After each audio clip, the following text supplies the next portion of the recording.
Ang araw po na ito ay ang simula ng panahon ng Kwaresma para po sa kalendaryo ng ating simbahan. Sa panahon ito ay binibigyan tayo ng 40 araw upang ihanda ang ating mga sarili upang alahanin ang pagpapakasakit, kamatayan at muling pagkabuhay ng ating Panginoon.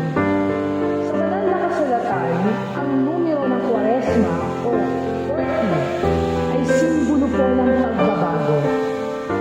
Umulan sa loob ng 40 araw ng panahon ni Noah nang magkaroon ng isang malaking baha.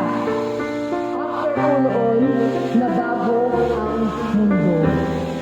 40 araw nananatili si Moises sa bundok ng Sinai nang tinanggap niya ang 10 utos ng Diyos na gumabay sa mga tao tungo sa pagbabago.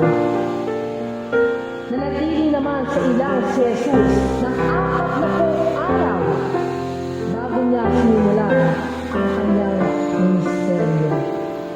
Kaya naman, maging makabuluhan, makahulugan at magdulot nawa ng tunay na pagbabago sa ating buhay ang panahon ito ng Kwaresma. Tatanungin niyo, ano naman yung mga bagay na maaari nating gawin upang maging makabuluhan yung 40 araw na ito sa buhay natin bilang mga Kristiyano? Ang panawagan po sa atin ng ating pong simbahan at din yung binabanggit po sa ating Ebanghelyo